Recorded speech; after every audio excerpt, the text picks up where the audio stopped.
Hello, everyone. I'm Marcus Kimbrough. On this episode of Staying in My Lane, we talk movies. The new Charlie's Angels movie, to be more specific. We talk about what does it compare to the other Charlie's Angels movie. Should this movie even have been made? Did it bomb? Did it soar? I'm gonna get into that and more. Yeah, Ryan, you like what I did with that? I'm gonna get into that and more on this episode of Staying in My Lane, titled Where Angels Dare, coming up right now. Staying in my lane, staying in my lane. Movie review, poetry, all sorts. TV shows, we even talk about sports. Staying in my lane, staying in my lane. Movie review, poetry, all sorts. TV shows, we even talk about sports. And we're back. Okay, so we're gonna talk the new movie Charlie's Angels today. But before I can go into the present movie, I gotta go back. I gotta tell you about some things that happened back in 2000. So that was a long time ago for you millennials. But in order to tell today's story, I gotta tell yesterday's. So, in June of 2000, they released a movie called Shaft. It was a remake of the television show. This television show starred Samuel L. Jackson and Christian Bale in there. Christian Bale actually played a racist in the movie. So when he started playing Batman, it took me a minute to catch on to the fact that, okay, this is who you've chosen to play Batman. But anyway, that was a remake of that movie. So they also did a reboot earlier this year of Shaft, which was released in June. Yeah. So now, in 2000, actually, in November, same year, November the 6th, I was having some work done on my car, and that was a Monday.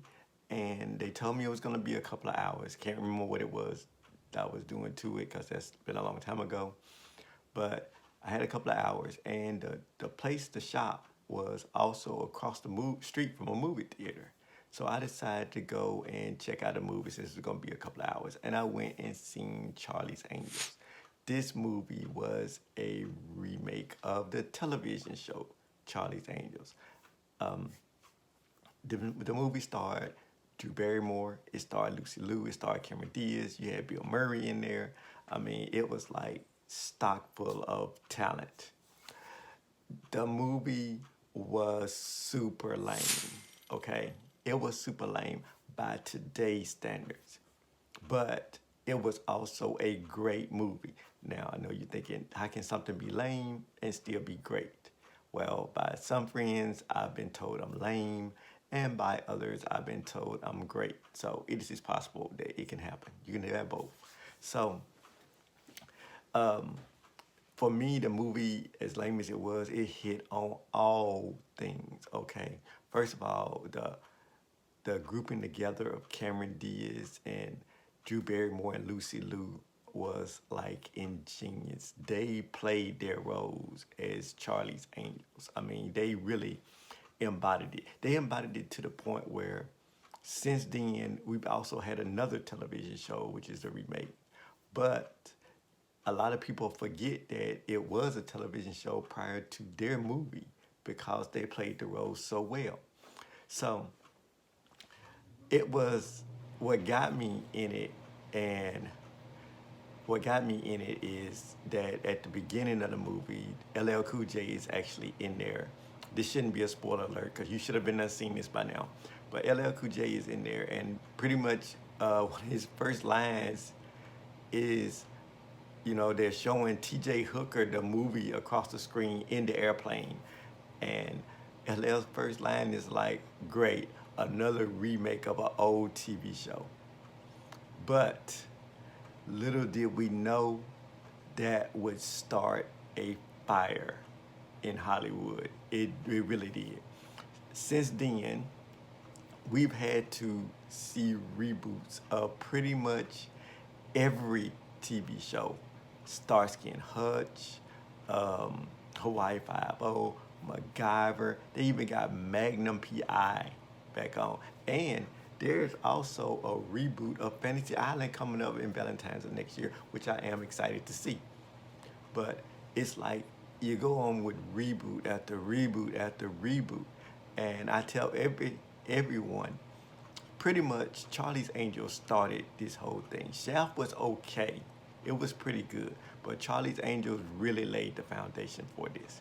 And how could it not? You even had an awesome soundtrack to this movie because of Destiny's Child, which was on fire back then. We're talking about the Destiny's Child of Kelly Rowland, um, Beyonce Knowles, Michelle Williams, the black Michelle Williams, not the white one, but black Michelle Williams, and even their song, I think it was called Independent Women.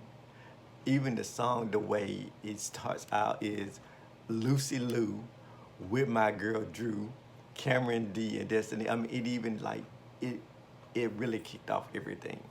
So, but it was lame. It was cheesy because of they did certain things that they stayed with the blueprint back then for what it was for action TV shows. Like back then, back in the day, it was where 20 minutes into the show, whether you had a suspect or not, there was a car chase scene.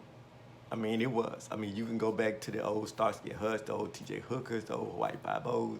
You're gonna have a car chase scene, and they pretty much did that in Charlie's Angels. So they stayed with it. I guess that's what made it kind of lame and cheesy because they did stay with that concept, but they brought it up to today's standard. You had Sam Rockwell in there, and many of you don't know he is a great actor. He's also in Iron Man 2. He plays the bad guy in Iron Man 2, along with Mickey Rourke.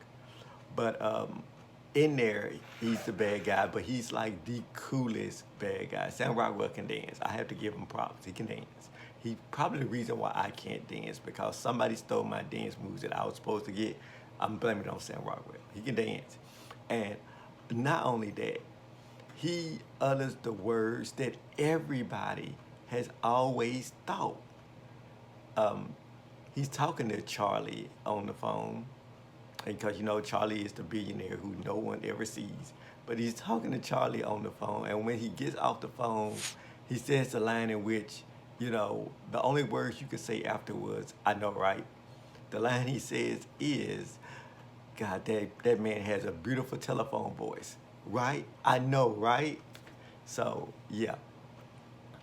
Anyway, moving on, you had Bill Murray in there playing Bosley.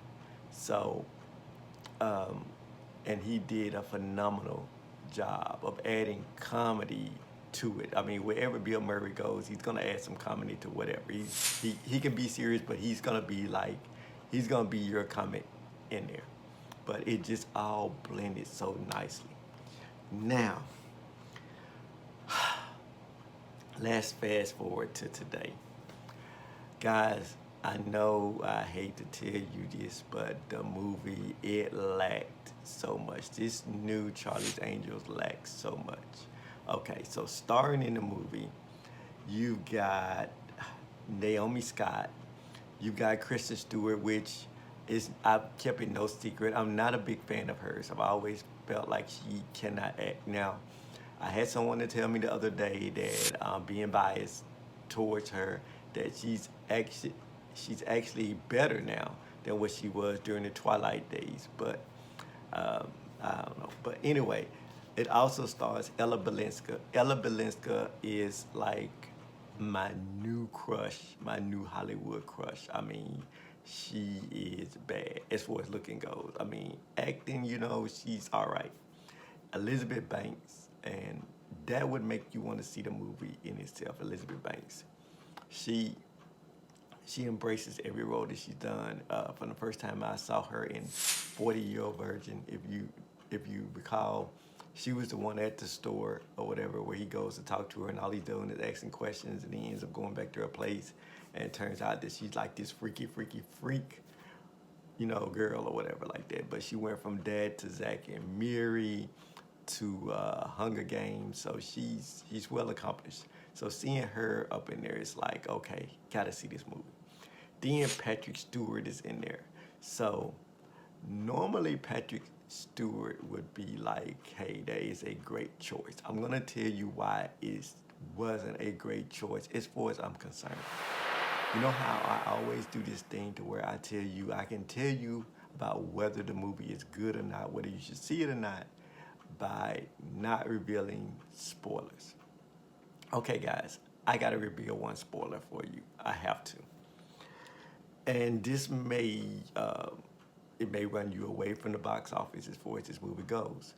So the spoiler I have to reveal to you is the fact that they did pay homage to the Charlie's Angels. I was going to say the original Charlie's Angels, but Drew Barrymore, Cameron Diaz, Lucy Liu, they're not the original Charlie's Angels. Of course, you know that the other Charlie's Angels, Jacqueline Smith and Kate, I can't even remember. Ladies, forgive me that I can't remember the originals, but anyway, so they paid tribute, they paid homage, if you will, to those as well. Now, here's what upset me about this. What upset me about this is they had Patrick Stewart playing Bosley in this one. I have no complaint about Patrick Stewart playing Bosley, even though he's not known for his comedy. He's more of a serious guy. Still, I have no problem with him doing it. I feel like he can be a good choice for Bosley. But the problem with him playing Bosley is they made it appear like he had been playing Bosley the whole entire time. Like, I'm not just talking about the Charlie's Angels with Drew Barrymore and Lucy Liu and Cameron Diaz. I'm talking about the Charlie's Angels, even TV show, even before that with Jacqueline Smith and them. I'm talking about that. And Farrah Fawcett, they made it look like he had been the only Bosley to start the whole thing off, okay?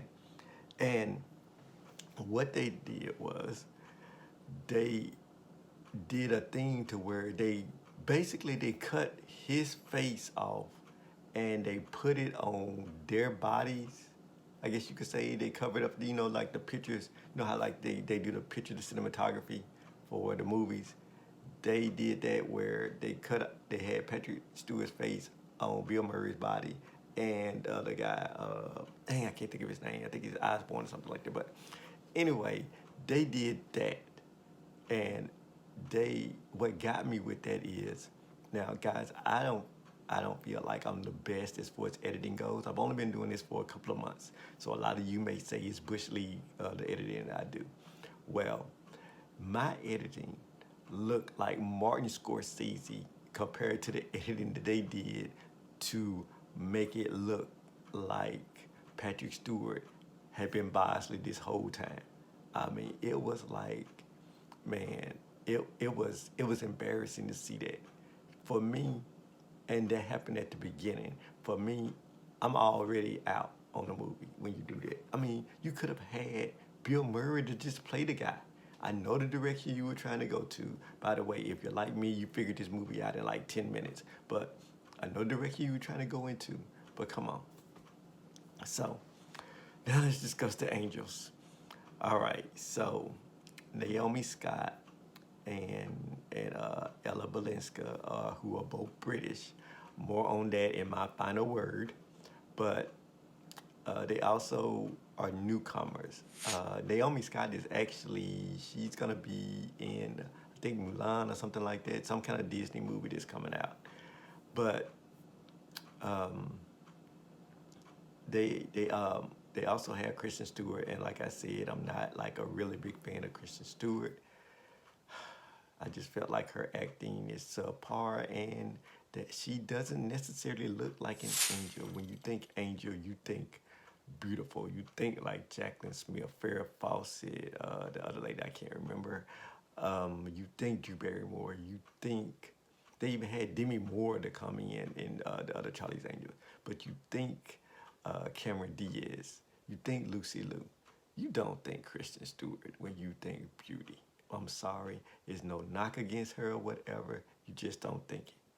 The other complaint I had is that when the Charlie's Angel movie with Barrymore, Lucy Liu, and Cameron Diaz came out, the critics complained there wasn't enough body being shown. And when I say body, I meant like backside body, that part, like that being shown. So when the sequel to that Charlie's Angels came out a few years later in 2003, Charlie's Angels Full Throttle, they concentrated more on showing more of their backside. And it was like, it felt so forced, okay? Why you shouldn't listen to critics? Because they don't know anything about making a movie. They just want to go up in there and complain and have something to complain about. They switched out Bosley for Bernie. They switched out Bill Murray for Bernie Mac.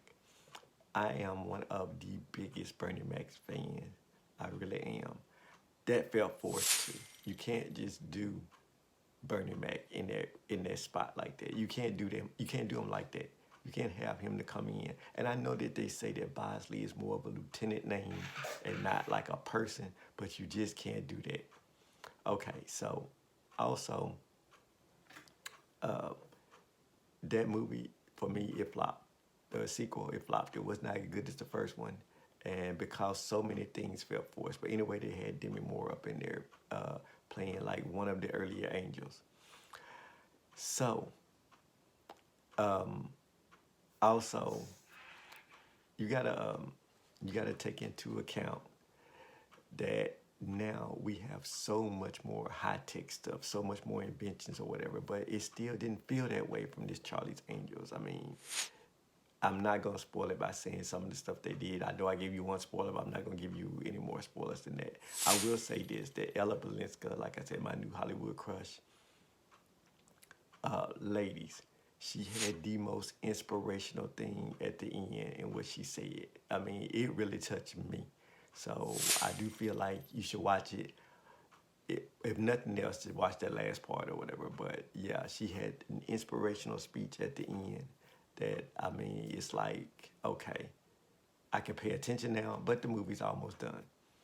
So it's just, and then the cast, as far as the cast goes, you had Jamon Hansen and Michael Strahan in there, and they're playing Bosley. They had this whole network full of Bosley. Elizabeth Banks is also Bosley. So she's supposed to be an angel that started out as she was an angel, but she made it into a Bosley or whatever. She's the first one that made it into a Bosley. But it didn't seem like she could fight at all. And it seemed like all the other angels could fight. But anyway, also with the first movie, going back to the first movie, I mentioned how you had Sam Rockwell in there. A lot of people don't know this, but Melissa McCartney, and I believe that's where she got her start, is in there. If you remember, Lucy Liu went to this company because they had to get a tour of Red Star, and she went up in there posing as some kind of efficiency expert. And the lady that meets her, is saying, we didn't expect you today. We expect you next week, so I don't know what happened. And, Lucy Liu is like, that's what I'm here to find out. Well, that lady is Melissa McCartney. Right. So it had a whole bunch of stars that you didn't know were stars at that point in time, but are very much stars. So, but back to this one. We'll talk about the soundtrack just briefly. Don't Call Me Angel is the song's main movie. Miley Cyrus, Lana Del Rey, Ariana Grande. I like the song. It is a very catchy song. That song, and it seemed like it was one other song that they had in the movie that was kind of catchy, but they kind of like leaned on that song a lot. And the other movie with Drew Barrymore, they had more of a soundtrack. Mostly the soundtrack dealing with angels. Heaven Must Be Missing an Angel. Just Call Me Angel in the Morning. They pretty much did a search for songs with angel in the title, and they pretty much do that in the soundtrack. Also, they did the little thing I can't even do the thing that they do with the TV show, you know, like that when they come back from commercial when something big happens or whatever like that, you know, which is kind of like the Law and Order, doom doom, you know, that kind of stamp or whatever. So they did that a lot. They didn't do that as much in this movie. They could have, you know, put that a little bit more in there as well. So what do I give the movie? I give the movie like I'm gonna have to give it a D, D minus as a matter of fact. I felt like it. Like I said, I was out when they did the Patrick Stewart thing. I felt like the action the action could have been a little bit better. Fight scenes could have been like a whole lot better. And then you had like the lightweight women that you had in there. You know, where I'm supposed to believe that they can beat up all of these guys at once. And but Ella Balinska, who was 5'10", is like the tallest of all of them because I think Kristen Stewart is like 5'5", and I think the other girl is like 5'4", or something like that. But she towered over them. But she was very attractive with it. You know, Kristen Stewart was the one where, you know, they gotta add like stuff now. You know, so she played. I guess you could say she played like a lesbian in the movie. I found out she dates women in real life, so I don't know if that's like something that they put in there for her or something she requested or whatever. But anyway, I give it a D minus, and the only reason I'm giving it a D minus is because of Ella Balinska and her thing at the end that kind of made it worth it in a way. Michael Strahan playing Bosley. Come on now, really? Anyway, so that's about all I have to say on that movie. I want to thank you guys for joining me. Please be sure to like, comment, share, and subscribe. Still having the book giveaway. Once I get to 100 subscribers, I will give away both of my books, both signed, Peeking into the Soul and Deranged. Thanks, guys, for tuning in. I'm going to have a final word after this, and I will see you in just a second.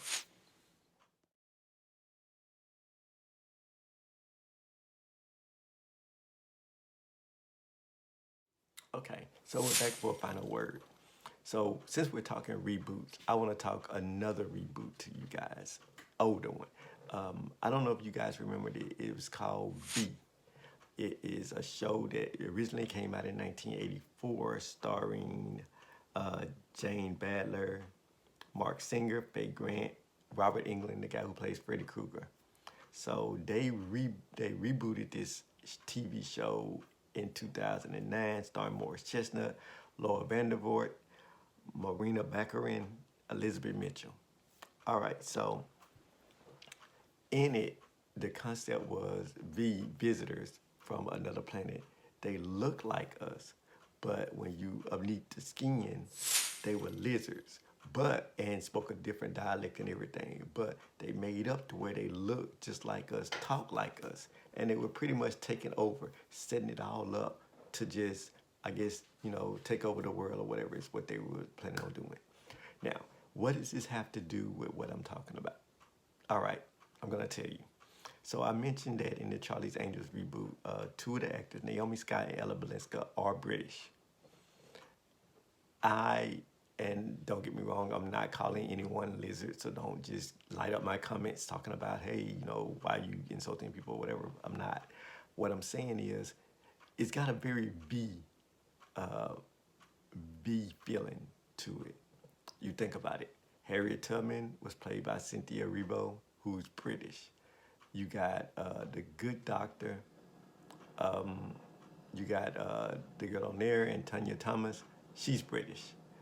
You got, like I said in earlier tapings, the entire Walking Dead cast was not from here. The original cast was not from here, even though it's filmed in Atlanta. So, to me, it's got like a B feel to it. House, Hugh was played by Hugh Laurie. He is British, but they all talked like us. They all talked American. So basically, they looked American to us. So it seems like quietly, the British are coming, you know. you know, when Paul Revere said the British are coming. So, and I don't know what lamp you would light for coming by Hollywood, but it seems like they are coming by Hollywood is the route that they're taking.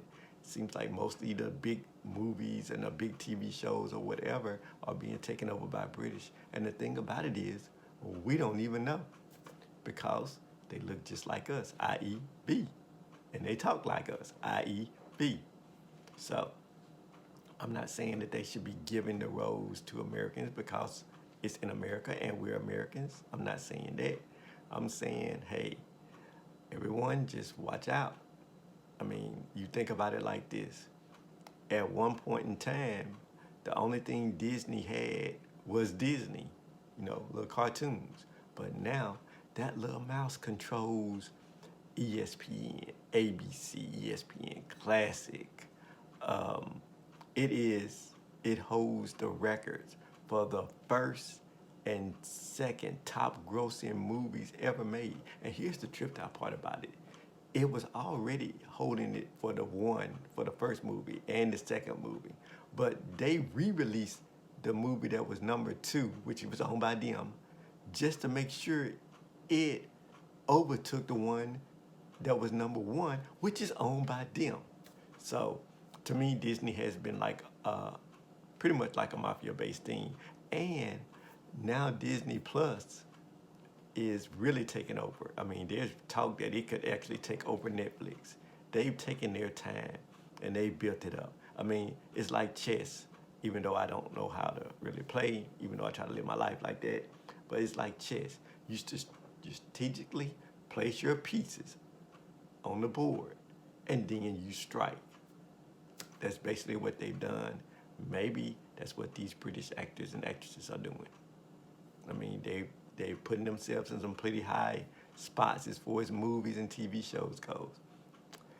First Hollywood, hey, if you think about it, even Ronald Reagan and Donald Trump, they started out as actors. And look where they ended up, presidents. That's all I got for you guys today.